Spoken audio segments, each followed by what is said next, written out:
ইউক্রেনের দোনেৎস্কে বুধবার ব্যাপক হামলা চালায় রুশ সেনারা। তাদের ড্রোন হামলায় স্থানীয় একটি তাপবিদ্যুৎ কেন্দ্রের কয়েকজন কর্মী নিহত হওয়ার খবর পাওয়া গেছে। জাপোরিঝিয়া অঞ্চলে আরেক আক্রমণে নারী ও শিশুসহ কয়েকজন আহত হয়েছেন। এছাড়া এসব হামলায় বেসামরিক স্থাপনায় ক্ষয়ক্ষতির দাবি করেছেন স্থানীয় গভর্নর।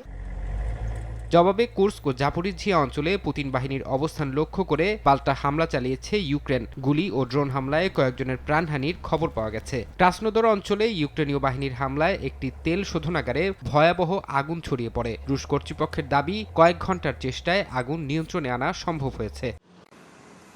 এদিকে চলমান যুদ্ধ বন্ধে যুক্তরাষ্ট্রের মধ্যস্থতায় ইউক্রেন ও রাশিয়ার মধ্যে 2 দিনব্যাপী শান্তি আলোচনা শেষ হয়েছে। বুধবার জেনেভায় বৈঠক মাত্র 2 ঘন্টা স্থায়ী হয়। আলোচনার বিষয়বস্তু বা কোনো বিষয়ে ঐকমত্য হয়েছে কিনা সে সম্পর্কে রাশিয়া ও ইউক্রেন কোনো পক্ষই বিস্তারিত কিছু জানায়নি। ইউক্রেনের প্রেসিডেন্ট ভলোদিমির জেলেনস্কি জানিয়েছেন, রক্তক্ষয়ী যুদ্ধ বন্ধে মার্কিন মধ্যস্থতায় কিছু অগ্রগতি হলেও ডোনেৎস্ক অঞ্চলের নিয়ন্ত্রণ এবং অধিকৃত ভূখণ্ডের ভাগ্য নিয়ে দুই পক্ষ এখনও অনড় অবস্থানেই আছে।